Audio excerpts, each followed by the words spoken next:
Hola y bienvenidos a todos. En nombre del Foro NBISAP y de la Iniciativa Ecuatorial, les doy la bienvenida a nuestra serie de seminarios virtuales de este mes. La intención de los seminarios es de fortalecer las capacidades de los pueblos indígenas en el área de liderazgo y derechos. El tercer tema de esta serie es sobre estrategias de comunicación. Mi nombre es Alejandra Peró y soy la coordinadora y facilitadora de la serie. También quisiera reconocer el apoyo de mi colega Diego Ochoa. Bienvenidos a todos a esta importante sesión. El seminario de hoy será liderado por Jorge Agurto de Servindi, un servicio de comunicación intercultural con sede en Lima, Perú. Jorge Agurto Aguilar es fundador y el director de la agencia de noticias Servindi, uno de los medios virtuales más importantes de Latinoamérica, dedicado a la cobertura de temas indígenas, ambientales y cambio climático. Acompaña desde el año 2000 a procesos organizativos y comunicativos de los pueblos y las comunidades indígenas de Perú, promoviendo su protagonismo y la reivindicación de derechos colectivos. Jorge también acompaña a la Red de Comunicadores Indígenas del Perú, el REDCIP, y es animador del proyecto de Escuela Itinerante de Comunicación Indígena e Intercultural en el Perú. Jorge colabora desde hace más de 10 años con el Grupo Internacional de Trabajo sobre Asuntos Indígenas, con sede en Dinamarca, en la elaboración del informe Perú para el anuario El Mundo Indígena. Sus raíces de identidad se encuentran en el pueblo Sechura, en la costa norte del Perú. Muchísimas gracias, Jorge, por estar aquí hoy con nosotros. El título del seminario de hoy es Claves para una comunicación intercultural e inclusiva. El seminario de hoy revisará aspectos sobre la comunicación indígena y cómo enriquece la perspectiva de la comunicación en general. Se destacará la importancia de la comunicación intercultural y el periodismo inclusivo en sociedades pluriculturales y también brindará pautas para ejercitarlas. También se enfatizará el valor de la diversidad cultural para la construcción de historias, se señalará los desafíos que impone la concentración mediática para el ejercicio de una comunicación democrática y también alternativa. El seminario repasará experiencias y también aportará consejos para el activismo en las redes sociales y explorará el uso de recursos tecnológicos para la comunicación. En este momento quisiera dedicarle un segundín a la dinámica del seminario. Los micrófonos estarán apagados durante la presentación. Esto reduce la posibilidad de alguna interferencia y facilita la comunicación en general. La presentación de Jorge durará alrededor de 30 minutos.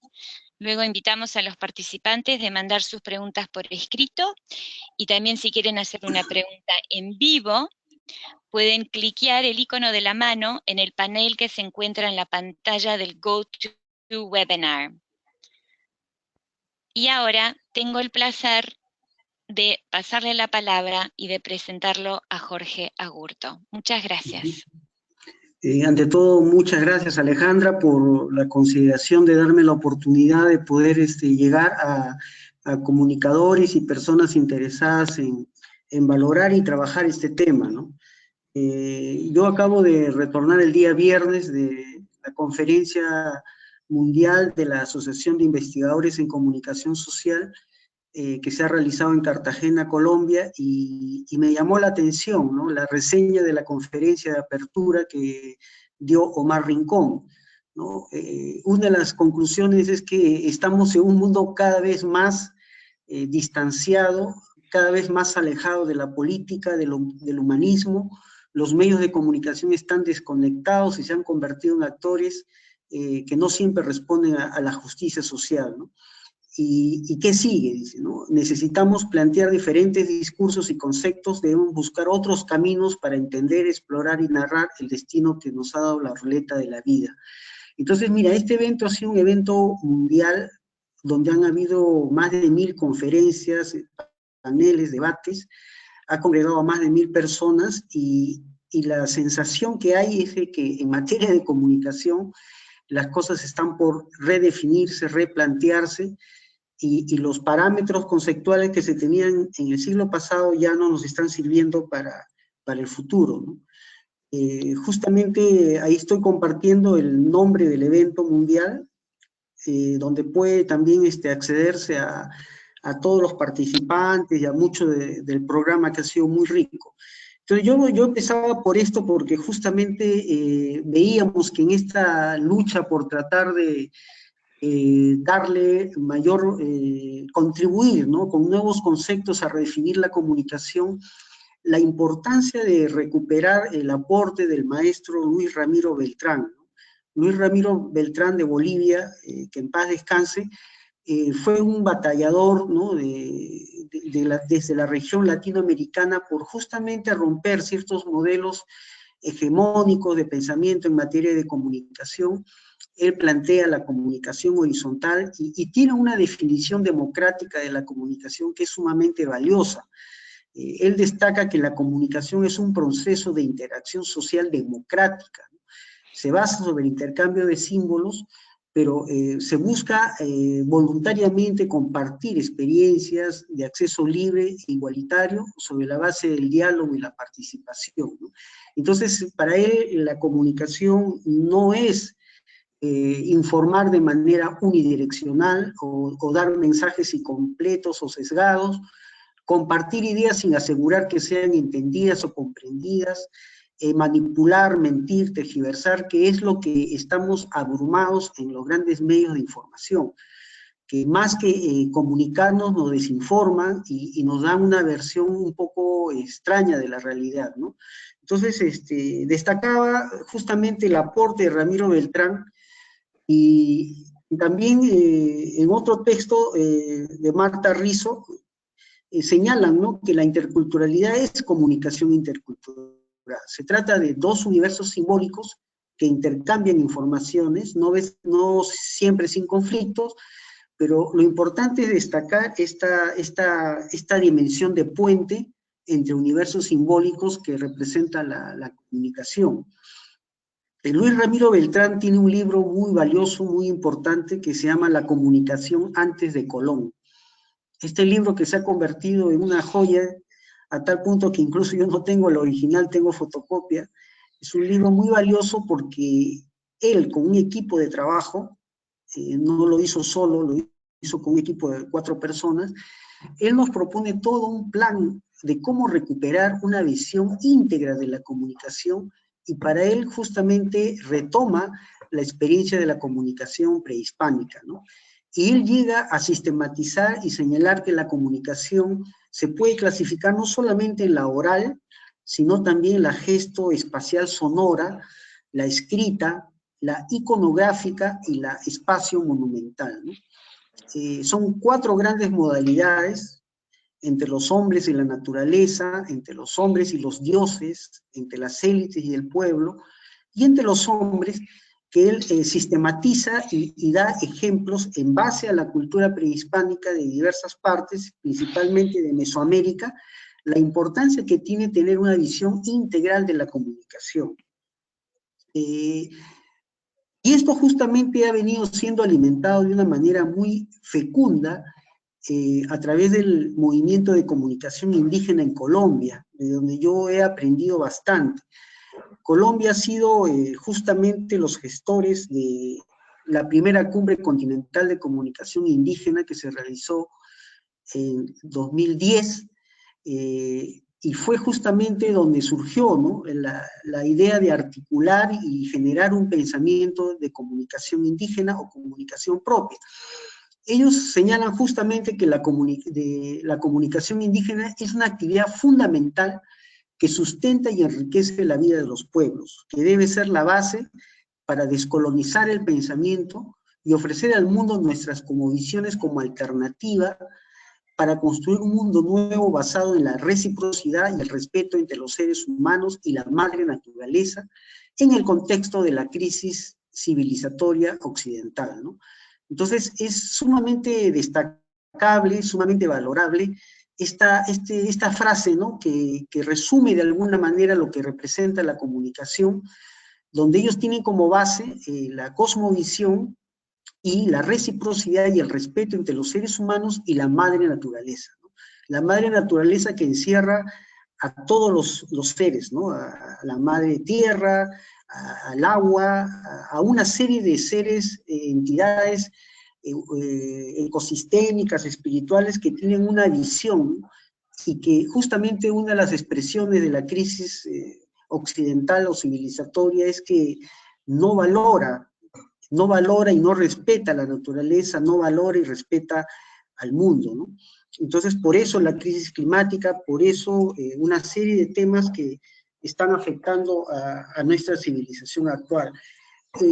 Esta cita es del documento La comunicación como factor clave y transversal en la acción de los pueblos. Esto fue una declaración de una mesa continental del 14 de noviembre del 2013, que lo vamos a enviar por correo para que pueda ser compartido por todos los participantes del webinar, ¿no? Otro documento que tiene sumo valor es la política pública de comunicación propia de los pueblos indígenas, que es parte de un proceso construido por los pueblos indígenas de Colombia, a través de sus organizaciones nacionales y algunas regionales, ¿no? Este fue un escaso ejemplo de cómo el Estado colombiano se involucra a través del Ministerio de las Tecnologías de la Información y las Comunicaciones en patrocinar este proceso de construcción de esa política pública. Es un documento de sumo valor porque ha sido gestado a través de trabajos muy participativos, muy incluyentes. Lamentablemente ahora está pendiente que esa política pública se aplique, ¿no? O sea, ya se elaboró teóricamente, ya se elaboró en el papel, pero falta su aplicación. Yo estoy compartiendo también el PDF del documento para que pueda ser compartido con todos los participantes del webinar, ¿no? Lo que nos dice en este documento, de la cual voy a mencionar solamente 3 ideas claves, ¿no? Que la comunicación indígena es un tejido vivo en movimiento, la unidad del tiempo y el espacio que vive en la palabra, que enseña, aprende y cuenta. Es un proceso colectivo espiritual y social que mantiene la armonía entre toda la vida y la naturaleza, ¿no? Entonces, esos son elementos que me parece aporta de manera importante el movimiento indígena de Colombia, que me parece, sin lugar a dudas, que está a la vanguardia en la región de América Latina en la formulación de propuestas de políticas para los pueblos indígenas, ¿no? Simplemente menciono que para ellos la ley de origen, la ley de derecho propio, de derecho mayor, más que surgen, ¿no? Que se le ha asignado a cada pueblo desde su origen para vivir en la tierra en armonía, ¿no? Es un mandato supremo que tiene todo pueblo, es el derecho mayor. Entonces, este corpus jurídico que a alguien le puede parecer absurdo o irracional, tiene corpus jurídico en Colombia, como un sistema especial y autónomo en el ámbito territorial de cada pueblo, y que lo orienta en sus usos y costumbres, en sus decisiones y políticas, ¿no? Entonces, este concepto está sacado justamente del documento de políticas públicas, y lo otro es la importancia que tiene la visión territorial, que es una clave del pensamiento originario, ¿no? Para los pueblos indígenas, el territorio se entiende no solamente en el uso del suelo, articula la relación con todos los espacios físicos del planeta, incluye las espirituales, las cosmogónicas, incluye todas las relaciones que se establecen con cada uno de sus elementos tangibles e intangibles, ¿no? Esas son algunas ideas que yo quería un poco remarcar. Y por otro lado, me recordaba el taller que realizamos en el marco de la red de las TICA, ¿no? De los territorios conservados por sus comunidades en Santiago de Chiquitos. Justamente ahí llegábamos a la conclusión de que era necesario ver esta comunicación no solamente hacia adentro, como el espacio de que cada pueblo tiene que ir construyendo, rescatando la palabra de sus mayores, rescatando la palabra de los abuelos en el fuego sagrado, rescatando la memoria, pero también tiene que haber una comunicación para el intercambio y tiene que haber una comunicación externa. una comunicación para el intercambio con otros pueblos que tienen cosmovisiones similares, y la comunicación externa, que puede ser también para atraer aliados, ¿no?, interculturales, proindígenas o simplemente no indígenas, y también para enfrentar a los opositores, ¿no? Entonces, un poco que es importante tomar en cuenta el contexto en que se viene dando el tema de los desafíos de una comunicación indígena e intercultural, ¿no? ¿Cuál es el propósito? Como llegábamos en ese análisis, a que cada pueblo o cada tica debería ser visible y afirmar su propio sistema de comunicación integral e integrado, que articule las fuentes del saber o el conocimiento tradicional. Este conocimiento tradicional, no te imaginas cuánta importancia tiene actualmente para enfrentar problemas como el cambio climático, ¿no? La pérdida de semillas, la pérdida de biodiversidad, está generando graves afectaciones a las comunidades que viven de la tierra, que viven del agro, y es sumamente importante valorar, recuperar las formas como se transmiten esa sabiduría tradicional. Está el tema de los espacios de interacción social, redefinir el rol y el papel de la escuela, otras instituciones de educación superior, ver el tema de cómo poder acceder a medios de difusión más importantes e influyentes, y también aparece acá en este contexto la necesidad de usar el Internet y las redes sociales. No podemos rechazar, no podemos oponernos, sino más bien tratar de utilizar estos nuevos recursos tecnológicos para potenciar nuestro punto de vista, ¿no? Voy a pasar algunas lecciones y claves aprendidas que hemos tenido en nuestra experiencia durante estos años. Es la importancia de valorar a los comunicadores indígenas por su vocación y su compromiso. A veces nos hemos encontrado con dirigentes de comunicación en las organizaciones que están en el cargo no tanto por vocación, sino porque es el cargo que les tocó, y nosotros hemos venido descubriendo que al margen de las organizaciones o de los que tengan o no tengan cargo, hay personas que tienen una clave, tienen un rol, una función social comunitaria estratégica, porque están dialogando permanentemente con su comunidad en sus propias lenguas originarias. Y esto se da, por ejemplo, en el caso particular de Perú a través de los radialistas.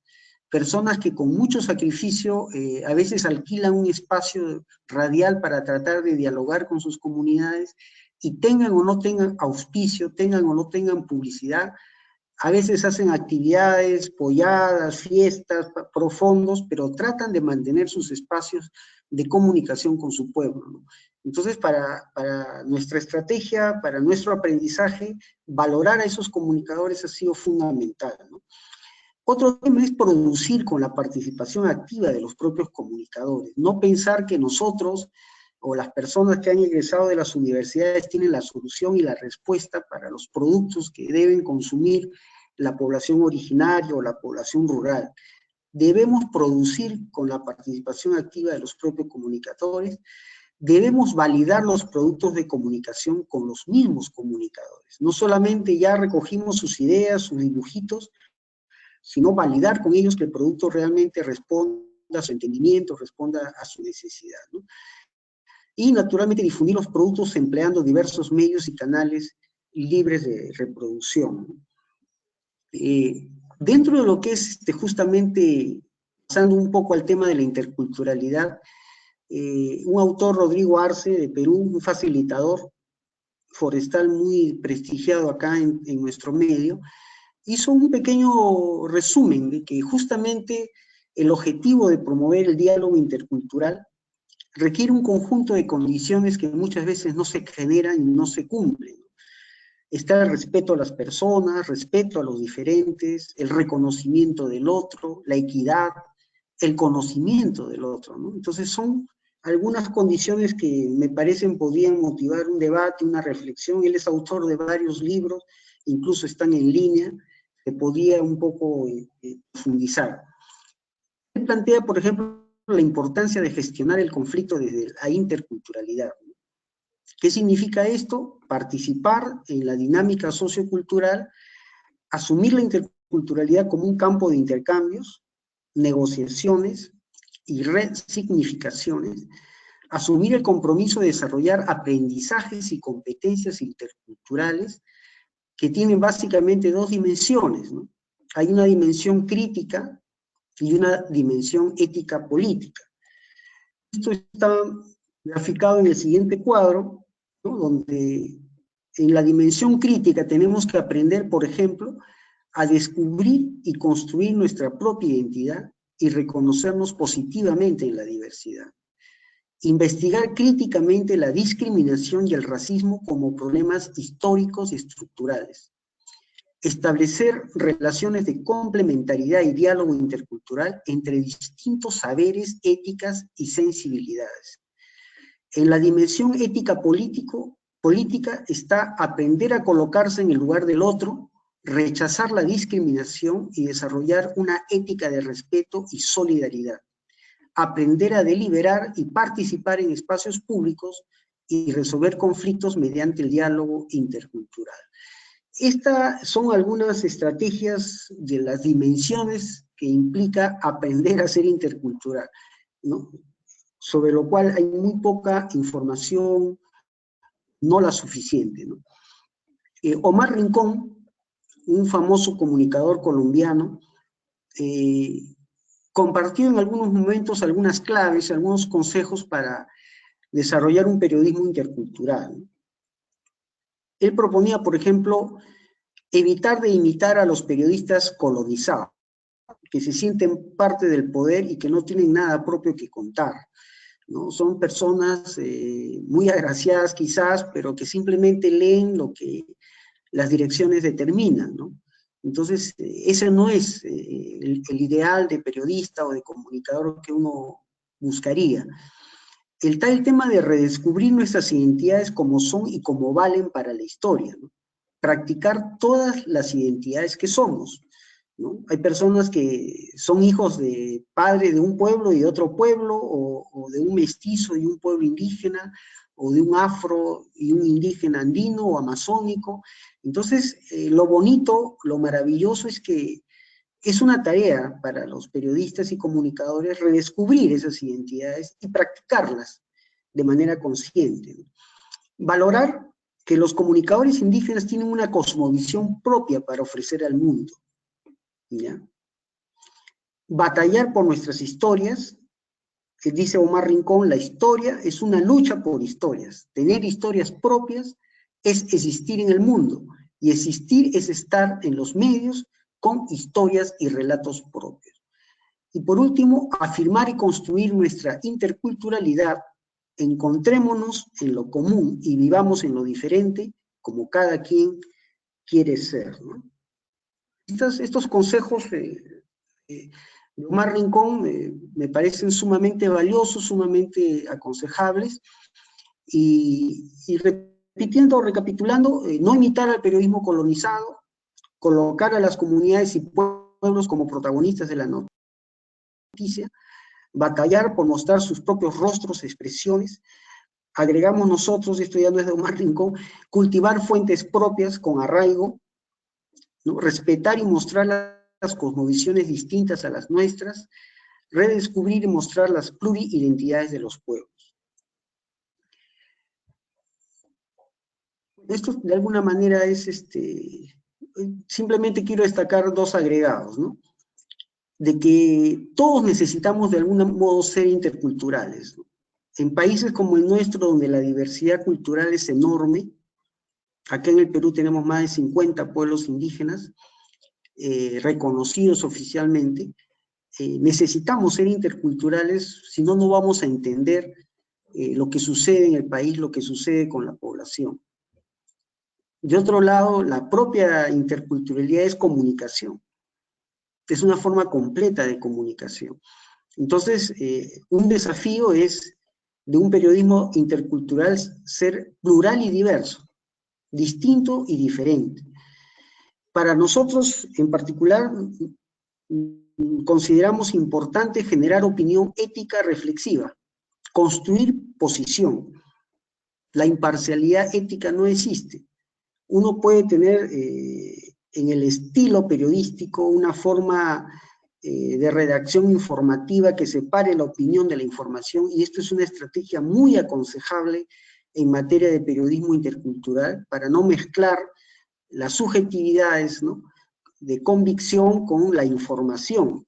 Sin embargo, eso no escapa del compromiso de tener posición frente a los diversos problemas, y en ese sentido hay una ética importante que construir. Asumir nuestras identidades y construir nuestra propia interculturalidad. La interculturalidad no es un concepto, la interculturalidad no es algo hecho, la interculturalidad, según los hermanos indígenas de Colombia, es un principio, un enfoque, un principio que guía, que orienta, del cual tú partes, pero en el cual no concluyes. En materia de interculturalidad estamos prácticamente iniciando la reflexión. El periodismo intercultural también debe ser liberador, en un sentido humanista. Y también debe ser local, ¿no?, que ayude a pensar global, pero a actuar localmente, ¿no? O sea, no deberíamos por qué simplemente reducir a lo global y desconectarlo de lo local, ¿no? Lorenzo Morales vino una vez por el Perú, invitado por la Fundación Eber, y dio una exposición que a mí me pareció intachable, de la Universidad de los Andes de Colombia, y él dio un onceálogo del buen periodista.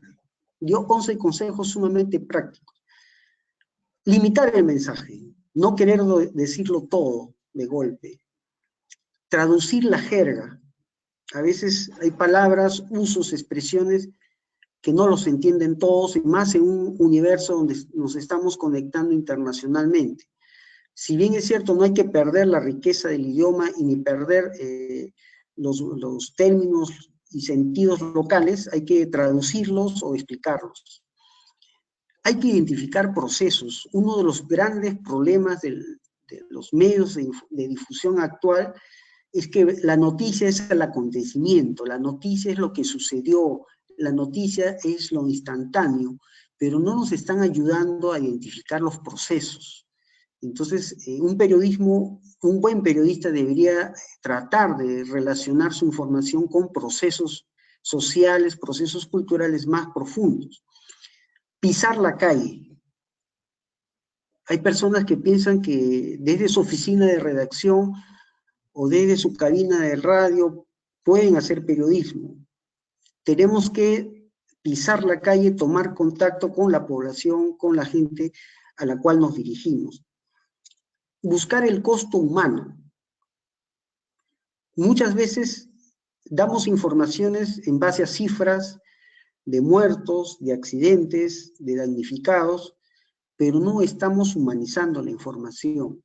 Entonces hay que levantar, hay que construir el lado humano de la información. Pensar visualmente.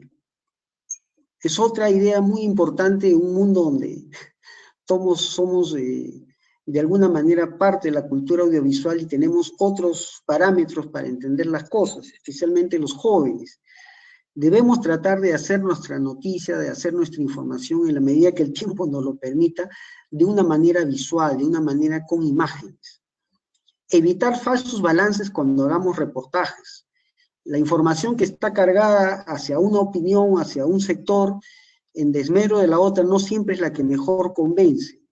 Si hay que dar un balance, hay que dar las dos posiciones en el marco de un pluralismo, darle también la palabra a los empresarios, escuchar la opinión de las transnacionales, pero dar los elementos suficientes como para que la gente saque sus propias conclusiones. Entonces, esos falsos balances donde desarrollamos una sola posición y no la otra, va en desmedro de una eficacia comunicativa. 8. Señalar a los responsables. Muchas de las cosas que suceden tienen responsables. Debemos, en lo posible, señalar con nombre propio a los responsables de las cosas que suceden. 9. No ser alarmista. 10. Informar sobre soluciones. La gente no solamente quiere problemas, la gente no solamente quiere conocer cuando algún sector ha sido afectado o ha sido dañado, quiere conocer también las soluciones.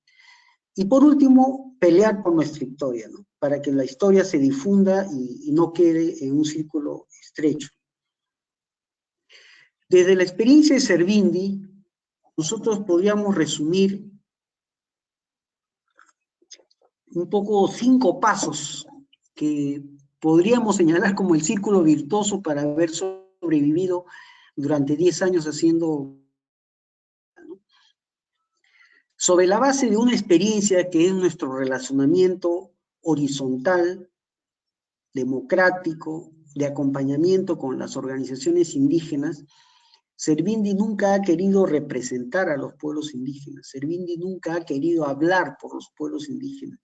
Nuestra labor siempre ha sido acompañar, difundir, ponerlos a ellos como protagonistas, hacer conocer sus demandas, sus problemas, sus necesidades. Esa experiencia ha permitido construir relaciones duraderas con personas, con líderes notables, líderes ejemplares, asesores, antropólogos, lingüistas, sociólogos, que de alguna manera se han acercado y han venido acompañando al movimiento indígena, ¿no? Entonces, sobre la base de la experiencia y las relaciones construidas en estos años de trabajo, nosotros partimos siempre de un monitoreo que es muy especializado y para lo cual usamos estrategias gratuitas de Internet, como por ejemplo las alertas de Google. Si yo soy comunicador del pueblo Cancuamo o soy comunicador del pueblo Nasa, podría crear una alerta con la palabra Nasa, con la palabra Quichua, con la palabra Bora o Huitoto, y eso me permite que el propio robot electrónico de Google envíe a mi correo todo lo que ha aparecido en Internet, en los sitios web diversos relacionados con esa palabra, ¿no? Por ejemplo, ese es un monitoreo gratuito, automático, sencillo, que se puede practicar. Ahora, claro, nosotros no nos basamos solo en las alertas de Google. Tenemos un personal, una persona que dedica unas horas en la mañana a hacer un monitoreo intenso, especializado, para identificar los temas y las informaciones más valiosas para nosotros y que de alguna manera podamos compartir. Justamente el proceso de selección es el más difícil, ¿no? Porque tenemos abundante información, enorme información que nos llega de toda América y no tenemos tiempo de procesar esa información, ¿no? Entonces tenemos que en el tiempo del día a día seleccionar 5 o 6 temas que podamos un poquito trabajar, ¿no? El tercero es el enfoque. Pueden haber muchos tipos de periodismo intercultural. Nosotros tratamos de hacer un periodismo comprometido con los derechos de los pueblos indígenas. Nuestro enfoque es un enfoque de derechos, con especialización en derechos de los pueblos indígenas. Y también tratamos de tener un enfoque intercultural, un enfoque de género, un enfoque generacional, ¿no? Entonces, evitaremos siempre ofender a las personas por su condición o hacer menoscabo de la condición de alguien por algún factor, ¿no? Entonces, la aplicación del enfoque es clave a la hora de redactar. La oportunidad, en qué momento soltar la información. Nosotros vivimos un cerco, seguro como muchos países, un cerco mediático, donde todo lo que provenga de las comunidades indígenas, cuando no es folclore, cuando no es fiesta, cuando no es diversión o comida, no aparece en los medios. Cuando se trata de derechos, peleas por el territorio, demandas sociales, esto no aparece como debiera aparecer en los medios. Entonces nosotros tenemos un cerco mediático donde la gente puede enviar mucha información a los grandes medios, pero no aparece nada. Nosotros a veces tenemos que recurrir a redes internacionales. Difundimos a las 00 horas, a la 1, 2, 3 de la madrugada, cosa que llega al público europeo, llega al público de otras latitudes, y ya genera opinión, ya genera rebote, ya genera Twitter, ya genera respuestas en Facebook, y eso a veces cuando repercute y llega al Perú, ya hay gente interesada en el tema, ya le está dando importancia, porque ya ha habido un rebote, ¿no? Entonces, a veces la oportunidad en qué momento soltar una información puede ser un elemento importante, ¿no? Y por último, el tema del desarrollo, ¿no? de la experiencia comunicativa. Entonces, son algunos de los consejos que yo quería compartir desde la experiencia de trabajo de Servini, ¿no?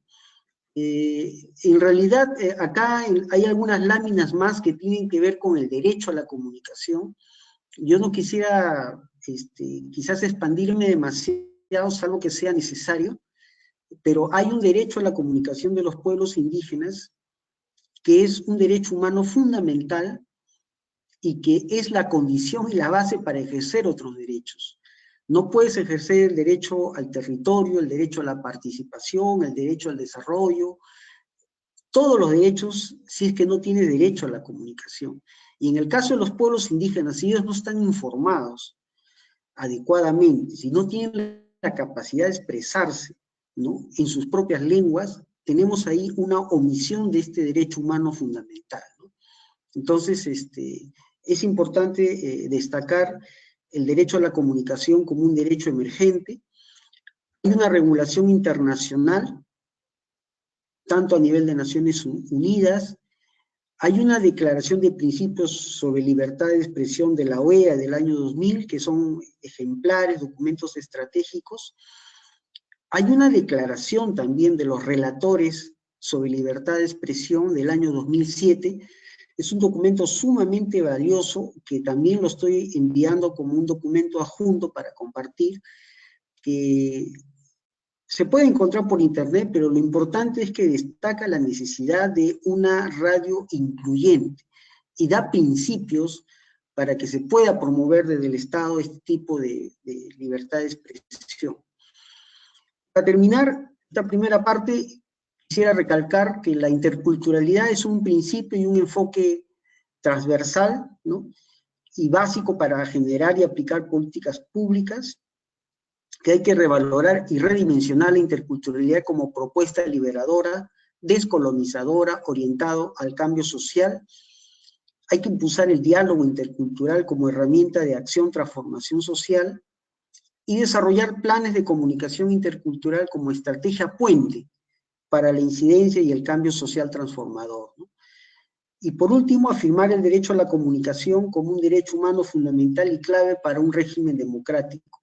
No se puede hablar de que vivamos en democracia mientras sectores poblacionales importantes estén excluidos de ejercer este derecho simplemente por hablar una lengua distinta, por tener una cosmovisión diferente, y no se realicen los esfuerzos para compartir el espectro radioeléctrico y poder promover licencias para frecuencias comunitarias. Esta es una batalla enorme, porque ahora que se va a pasar a la transición digital y van a haber más liberación del espectro radioeléctrico, se van a multiplicar las posibilidades como una oportunidad, pero sin embargo, si no hay un cambio en la política pública, simplemente este poder digital se va a incrementar a los poderes ya existentes.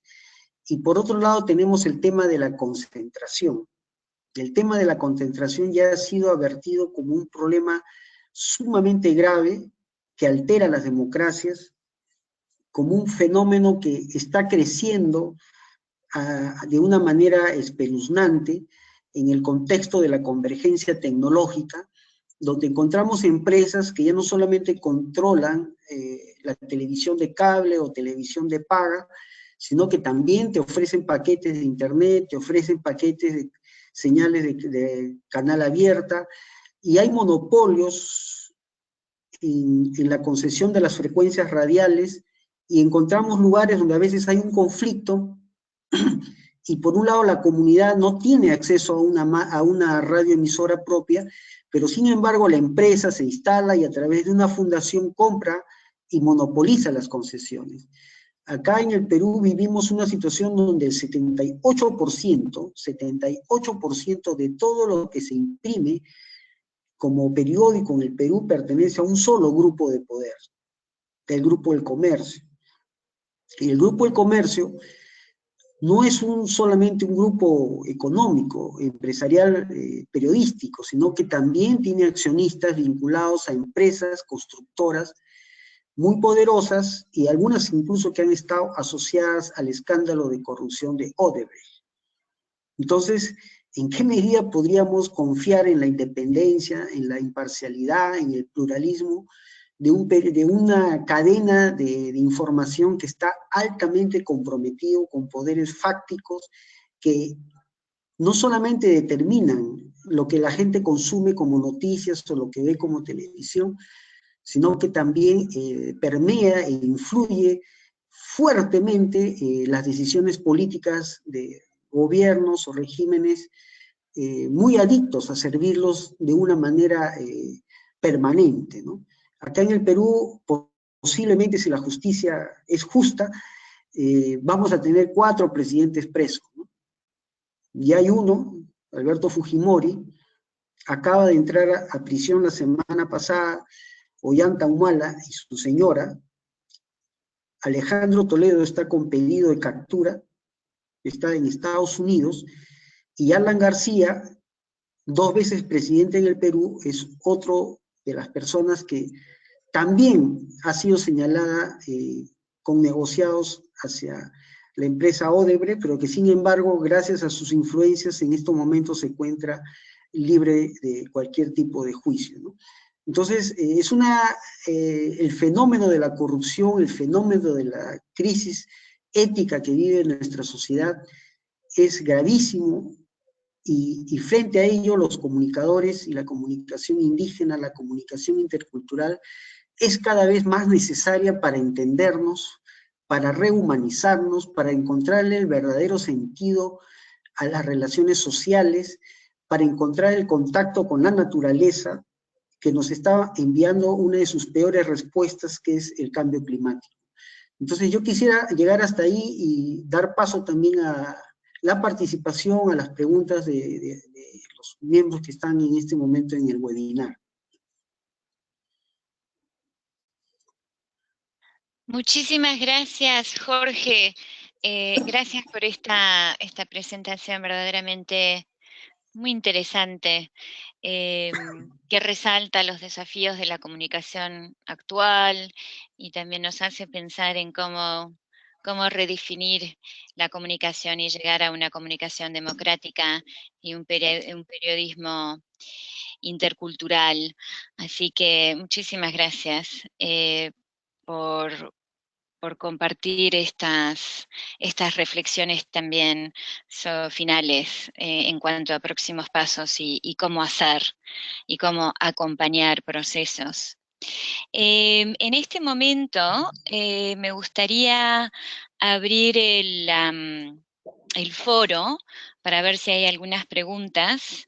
Vuelvo a recordarles a los participantes que si quieren mandar alguna pregunta por escrito, se puede hacer a través de la cajita de preguntas, y también se puede hacer una pregunta en vivo apretando el icono, el botón con el icono de la mano.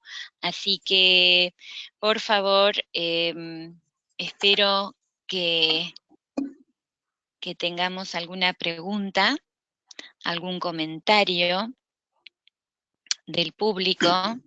Estoy aquí mirando la lista, a ver si hay alguien que se anima a preguntar algo. A ver si... Tenemos varios participantes acá, perdón, tenemos una pregunta escrita, una pregunta en vivo. A ver, Teresa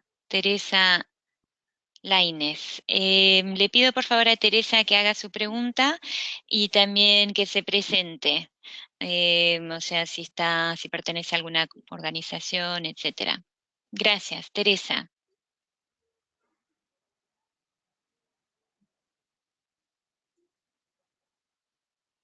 Soy de Guatemala, pertenezco a la Asociación Política de Mujeres Mayas Moloch, y mi pregunta más bien es en relación a la experiencia que han tenido, porque si sabemos bien, y pues los medios de comunicación tienen una agenda mediática, y esa agenda generalmente está vinculada o está comprometida más bien a quienes les pagan la publicidad. En este caso, por ejemplo, nosotros en Guatemala tenemos mucha conflictividad porque no se entiende el derecho de los pueblos a la autodeterminación. Entonces, ¿cómo hacer desde esa experiencia que ha tenido Servindi para poder realmente comunicar lo que sucede en las comunidades? Los porqués. Ahora mismo, por ejemplo, se está tratando de estandarizar la consulta a los pueblos. Y tiene más peso eso porque lo está diciendo el Estado, porque lo están diciendo los medios, pero lo que realmente piensan los pueblos no se está diciendo. Entonces, ¿cómo utilizar otros canales o canales reales que puedan hacer, en donde se pueda hacer escuchar la voz de los pueblos? Eso es como, porque entiendo que estamos hablando de comunicación, de radio y todo lo que ya está, pero los medios propios, ¿cómo podemos hacer para incidir más a nivel social? Gracias. Muchas gracias, Teresa. Jorge, no sé si quieres ya contestar esta pregunta, o comentarios Sí, también. sí. El tema es que lo cierto es que el movimiento indígena muchas veces me parece, en mi opinión, es que ha descuidado el tema de la comunicación. Hace algunos años, plantearles el tema de comunicación no estaba en las prioridades de las organizaciones indígenas. Y lamentablemente por el tema de los conflictos, por el territorio, el impacto de las industrias extractivas, casi todos estaban más abocados a enfrentar lo inmediato, lo urgente. La necesidad de construir esta agenda indígena en comunicación es algo que se ha dado básicamente en los últimos años, y sobre eso me parece que hay avances importantes. Por ejemplo, en Bolivia se ha logrado de que una ley donde el 33% del espectro radioeléctrico se asigne a los medios sociales y comunitarios. Ahora, claro, eso está en la ley de Bolivia. También en la ley orgánica de Ecuador se ha logrado que la Constitución, también hay una ley, que reconoce igual manera el 33% para el sector social comunitario. El único problema que ha habido es que han considerado a la iglesia dentro del sector social, y ya se ha reducido, y hay unas peleas porque realmente se respete el cupo. Entonces, en realidad es una batalla, es un campo de batalla en la comunicación, donde no hemos tenido alianzas fuertes a nivel nacional e internacional para enfrentar. Entonces, ese es un vacío que tenemos que tratar de cubrir. La tercera cumbre continental de comunicación que se realizó el año pasado en Cochabamba, lamentablemente fue una frustración, porque vimos que el evento fue cooptado por el gobierno, y el propio gobierno está ahora un poco más preocupado en su reelección, y evitar incluso que haya un afloramiento de las posiciones críticas, ¿no? Entonces hemos visto ahí un poco de enfrentamiento entre los comunicadores indígenas, independientes o libres, y los medios oficialistas, ¿no?, del propio movimiento indígena, ¿no? Entonces, hay una batalla que dar. Los hermanos de Colombia han tenido un avance importante porque reconocen la radiodifusión comunitaria como un servicio público. O sea, ellos han logrado que, aparte de los medios privados comerciales, aparte de los medios comunitarios y los educativos, aparezca una cuarta categoría, que son los medios indígenas como servicio público. ¿Cómo lo han logrado? Tenemos que intercambiar experiencias, tenemos que aprender cómo es que están ocurriendo en diversos países. Yo estaba hace unos días con los hermanos de la Universidad de Huracán, de Nicaragua, donde ellos justamente me contaban de que han logrado y tienen medios comunitarios, tienen 4 medios comunitarios que promueve la Universidad Indígena de Nicaragua, ¿no? Entonces creo que yo no tendría una respuesta completa, pero me parece que hay que aprender de lo que está pasando en otros países, aprender algunas estrategias, dar la batalla no de manera aislada. Los comunicadores indígenas no vamos a poder remover los cimientos del poder comunicativo si no nos aliamos con otros sectores de la sociedad civil. Y en este campo es importante hacer alianza estratégica con los medios alternativos. En el Perú tienen mucha influencia y mucha capacidad los medios alternativos, que han surgido justamente de las redes sociales. Las más grandes movilizaciones sociales se han dado no porque se han convocado o se han conocido a través de un periódico, sino que han sido las propias redes sociales las que han movido a la población a movilizarse y salir a las calles por algún factor específico. Entonces, yo creo que hay que, resumiendo las respuestas, hacer alianzas estratégicas con otros sectores no indígenas, tratar de construir una agenda social estratégica donde lo indígena esté incluido. O sea, los indígenas tenemos intereses y compromisos comunes contra el cambio climático. Tenemos compromisos por la defensa del ambiente. Tenemos compromisos por una agricultura y una alimentación sana. Tenemos compromisos por una agroecología. Debemos unirnos a otros sectores sociales, ambientalistas, defensores de los animales, a fin de buscar unir fuerzas y no dar la batalla solos. Y por otro lado, exigir a los nuevos políticos, a los nuevos gobiernos, compromisos muy concretos y muy específicos en materia de comunicación. Aprendamos los avances que tienen los hermanos de Bolivia, aprendamos los hermanos de Colombia, de Ecuador, que tienen infraestructura de radio montada, usada, financiada por el Estado. Hay una bonita experiencia que yo recomiendo, que es la ley de radiodifusión de Uruguay. Está considerada como un modelo, como un ejemplo. Sería bueno que la hermana y todos los interesados busquen. Durante el gobierno del señor Mujica se dieron una serie de leyes muy auspiciosas, muy positivas, muy a favor de la radiodifusión comunitaria.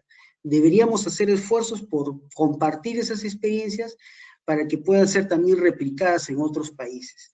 Los hermanos de Argentina tuvieron un avance también importante durante el gobierno de la señora Kirchner, pero ahora viene siendo desmontada por el nuevo presidente. Es una batalla permanente la lucha por el derecho a la comunicación.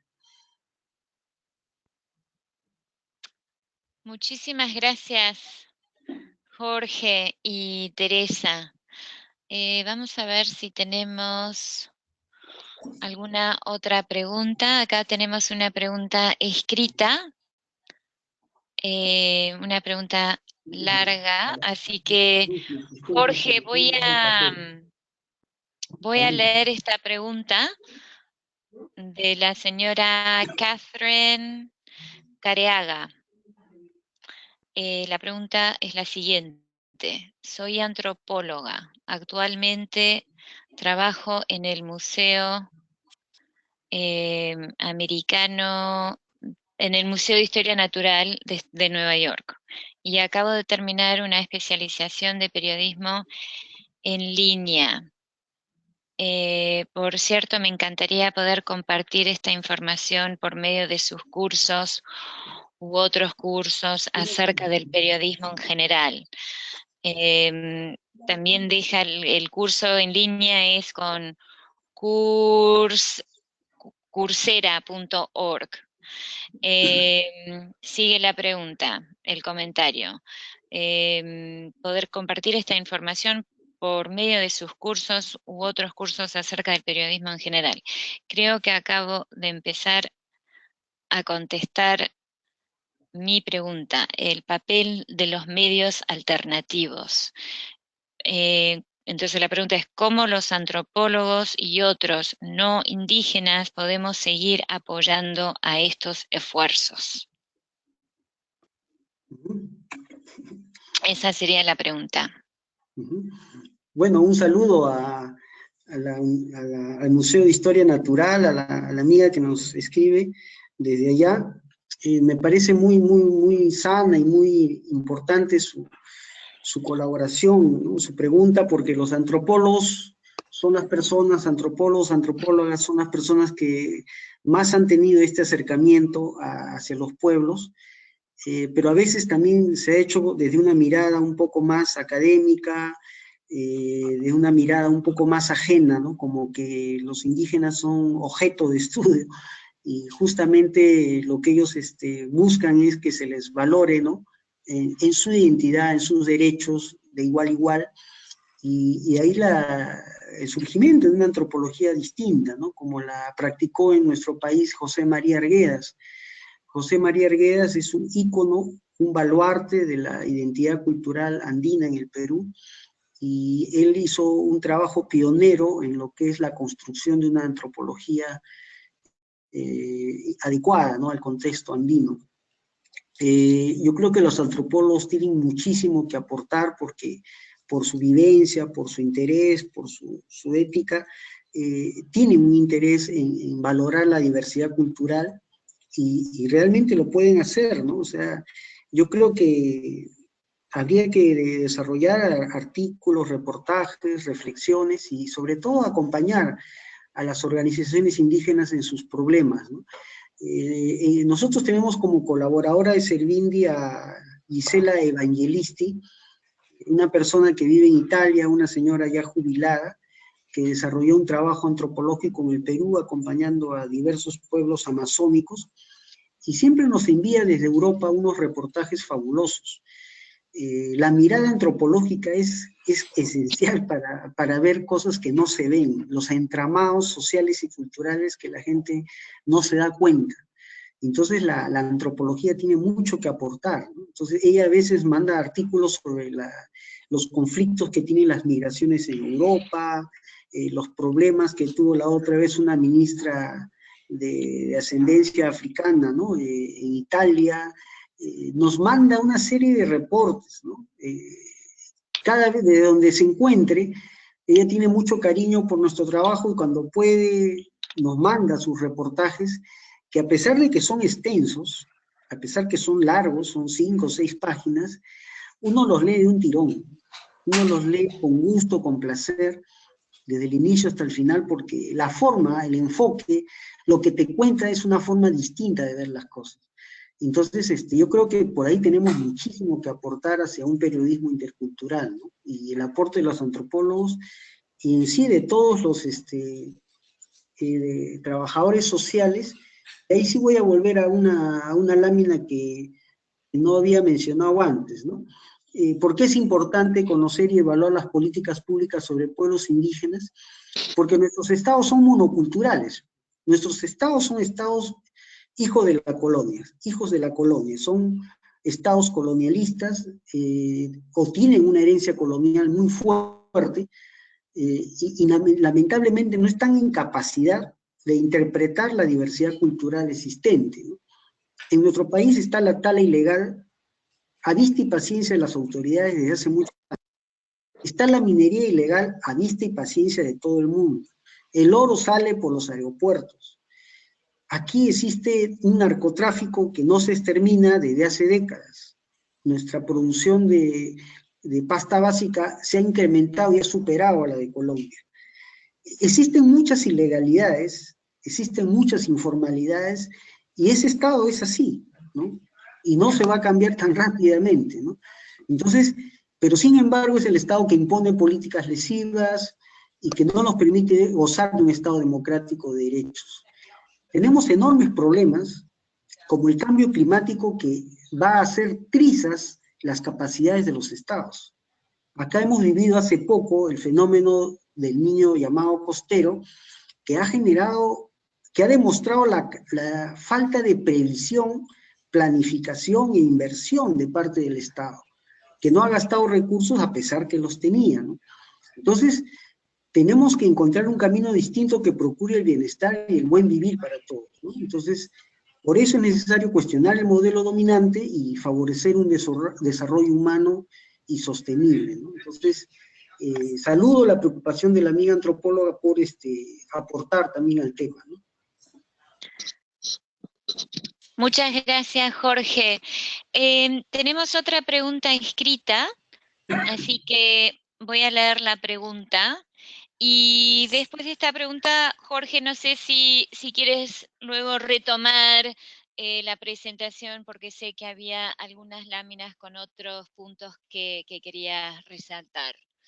Así que, bueno, empiezo con esta última pregunta que ha llegado, de Roberto Carrasco Rojas.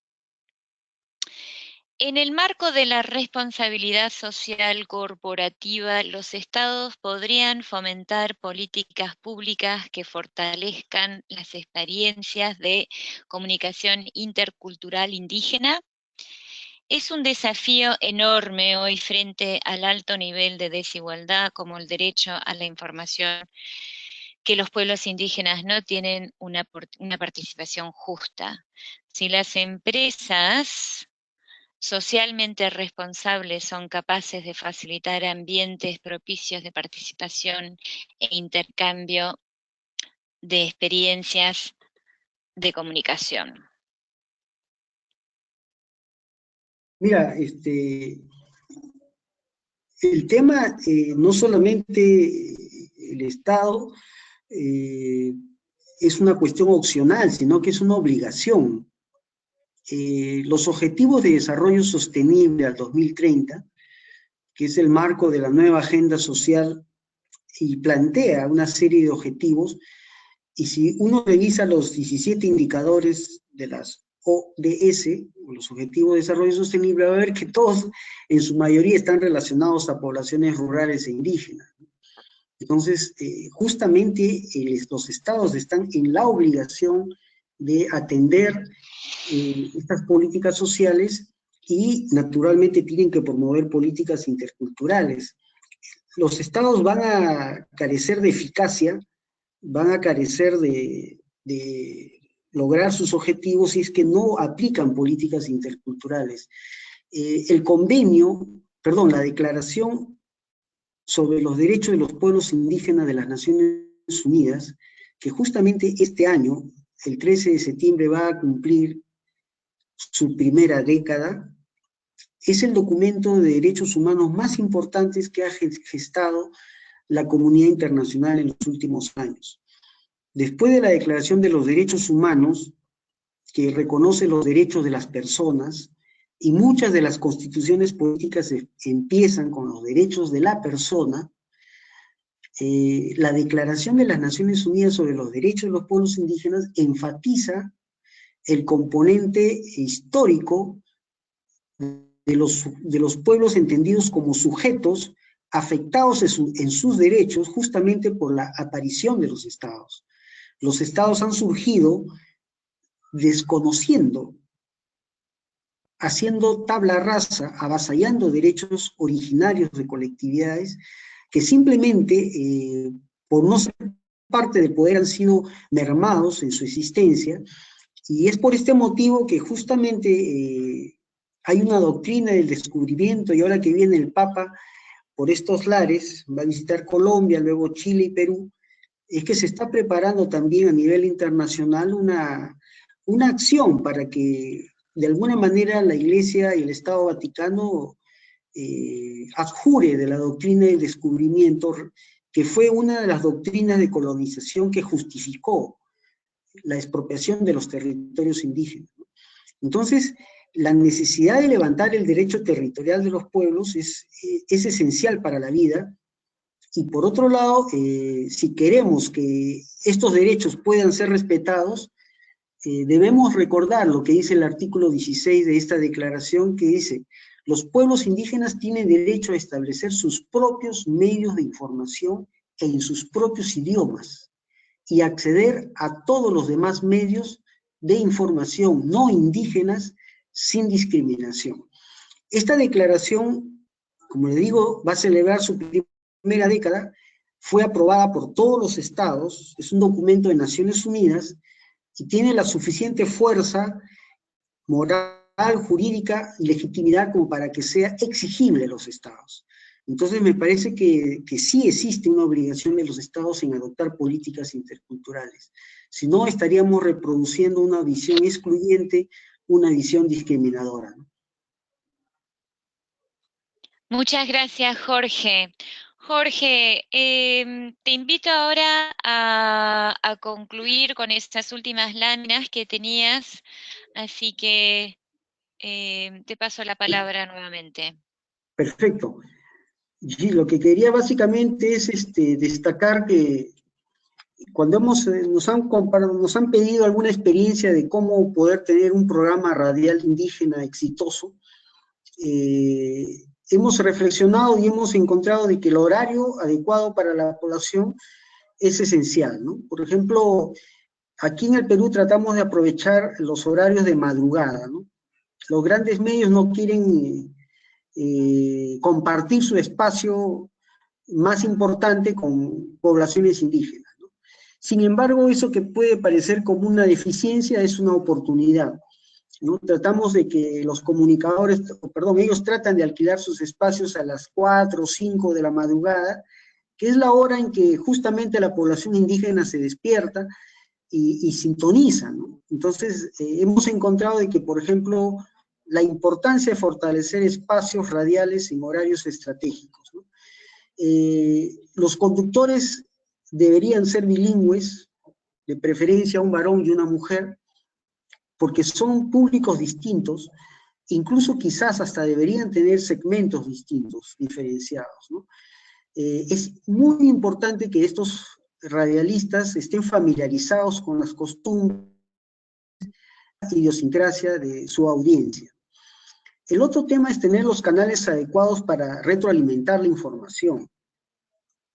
Hay que tener el celular prendido, ahora que el celular se ha masificado, es un medio sumamente importante para ver cómo está llegando nuestros programas, cómo estamos llegando a nuestras audiencias, cómo es que nos están recibiendo la información. Y por otro lado, la necesidad de levantar el periodismo de investigación. Yo sé que hacer investigación no es fácil, cuesta, requiere tiempo, requiere recursos, pero es importante subir ese peldaño. Si nosotros solamente nos dedicamos al día a día, si solamente nos dedicamos a informar lo que sucede, no vamos a poder construir hipótesis sobre por qué ocurren las cosas, ni vamos a poder también tener un plan para descartar o afirmar esas hipótesis, ¿no?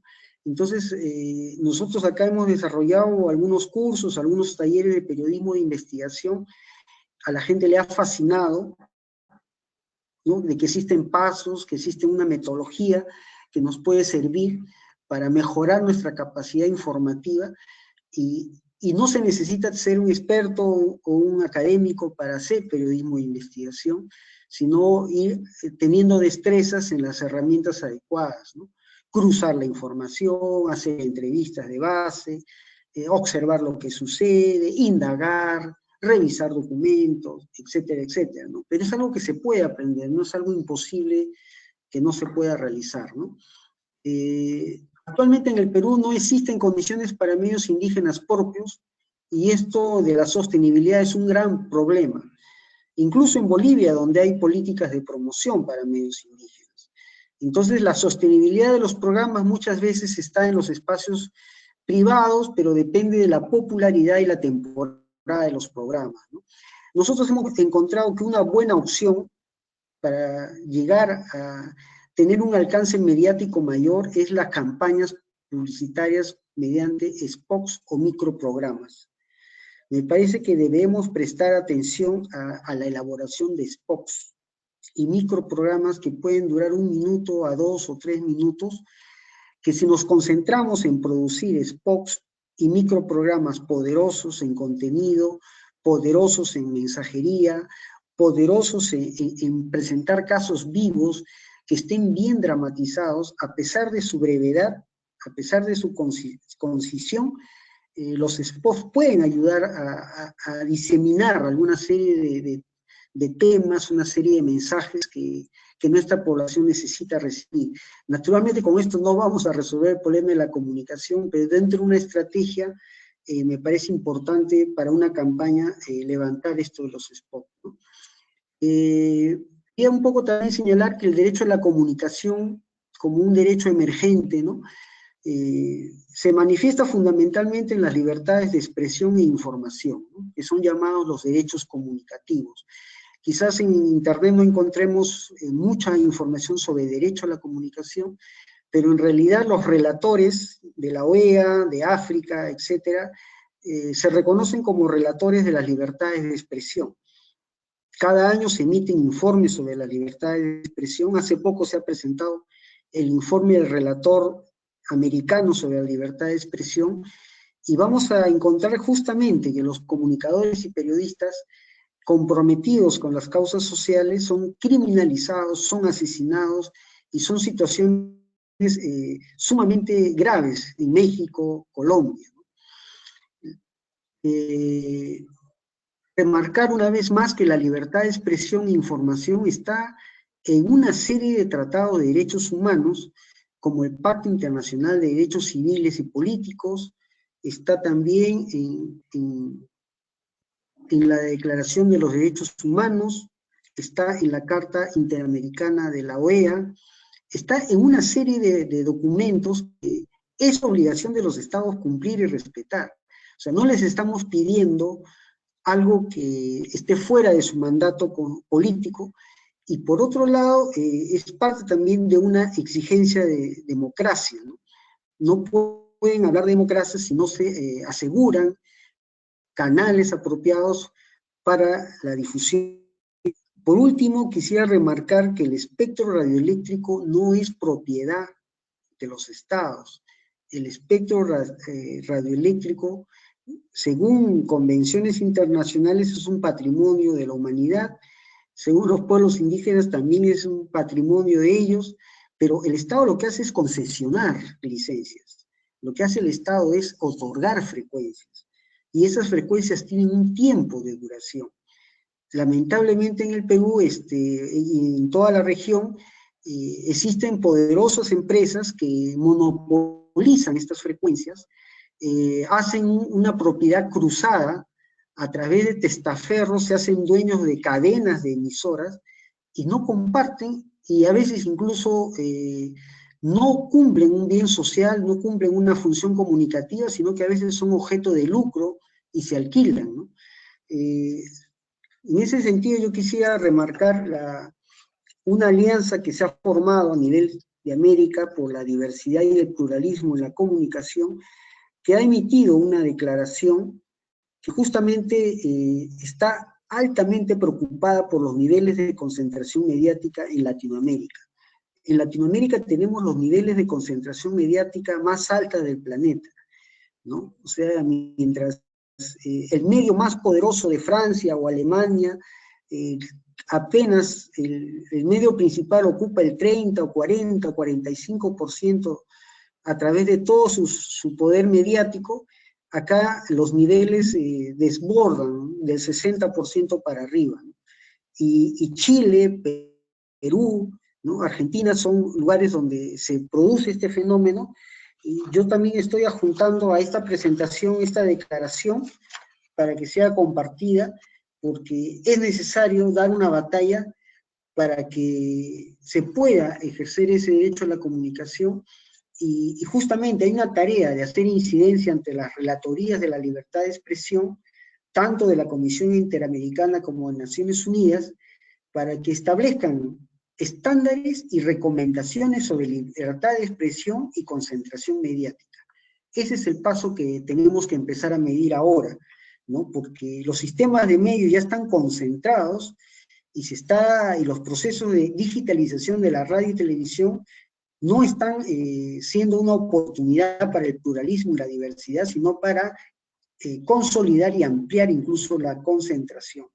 Este pronunciamiento también me parece importante hacerlo conocer a los miembros del webinar.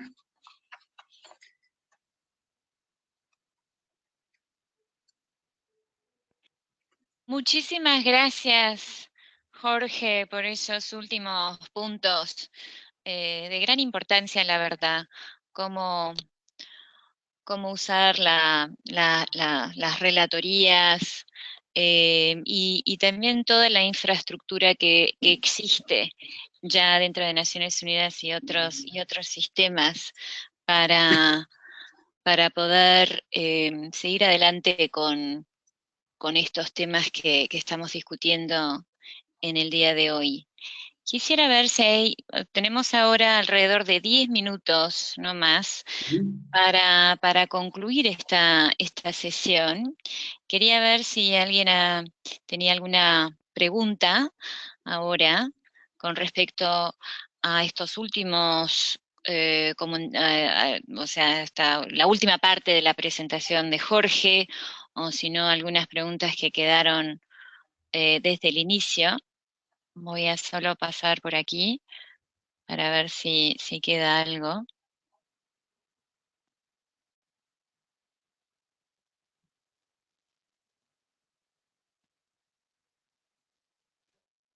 Bueno, en este momento no veo que haya una pregunta nueva, así que lo que sí te voy a pedir entonces, Jorge, es bueno, primero quiero avisarle avisarles a todos ustedes que han participado que, que toda esta sesión ha sido grabada y se va a subir al canal de YouTube que tiene el foro en BISAP, y también va a estar presente en la página del foro en BISAP. Así que todo esto se puede volver a ver, digamos, si tienen alguna duda, alguna pregunta.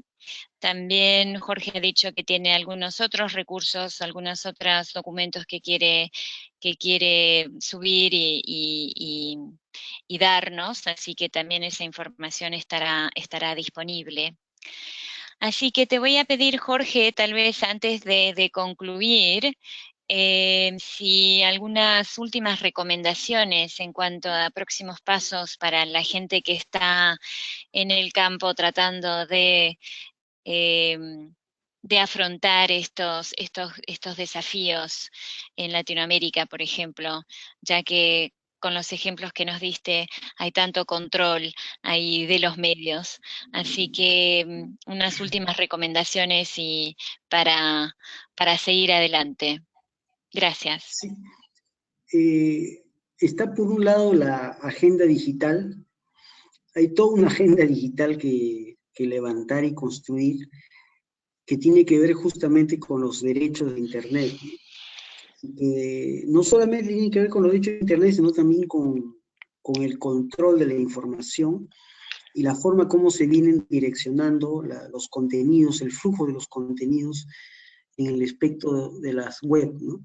Entonces, daría pauta, hay instituciones especializadas en ese tema como Hiperderecho en el Perú, que justamente está desarrollando una campaña por los derechos digitales que toda persona debe conocer. Y por otro lado está el tema también de la seguridad informática. Hay mucha vulneración a la privacidad en Internet, y ese control sobre lo que la gente en privado escribe, en realidad no es privado, porque grandes empresas tienen acceso a toda esa información, como ya lo han venido denunciando diversas personas que han trabajado en el propio servicio, ¿no?, de información de Estados Unidos, y que han luego puesto a la luz este escándalo informativo. Eso está llegando a niveles muy elevados.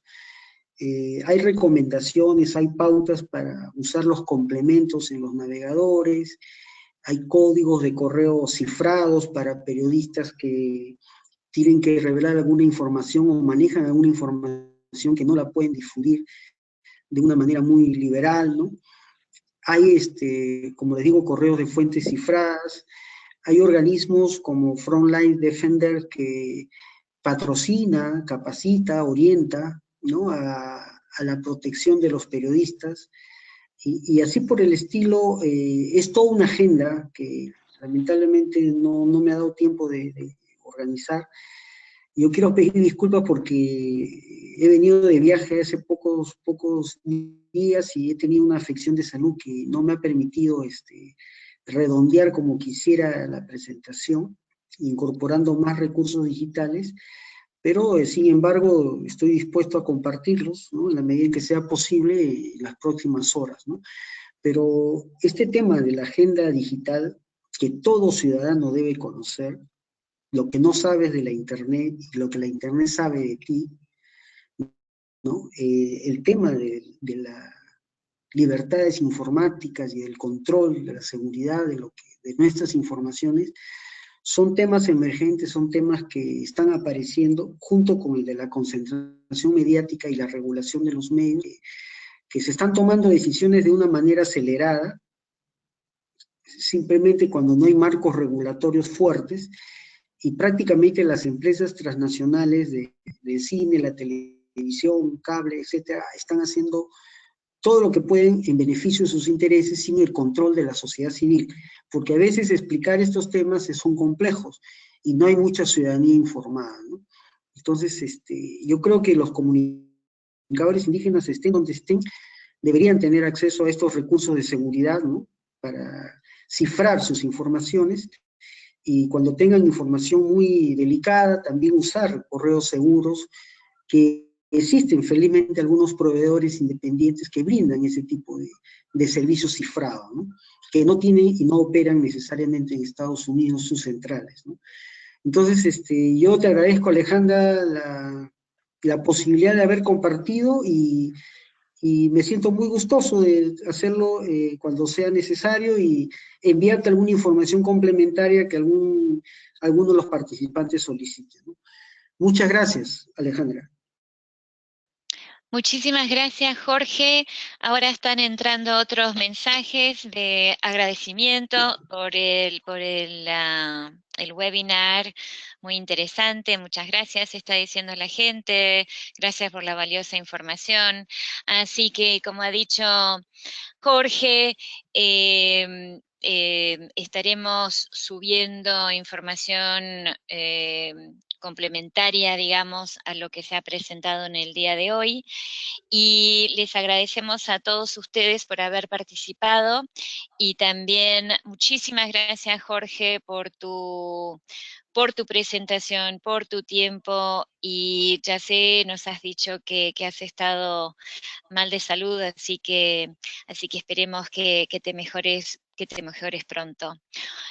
Muchísimas gracias a todos, y nos estaremos viendo este jueves otra vez, donde vamos a estar presentando nuestro último seminario, que será este jueves, y ese seminario será en inglés. Así que nuevamente muchísimas gracias, Jorge, por tu tiempo y por tu valiosa presentación. Hasta luego. Felicidades. Hasta pronto. Gracias, gracias.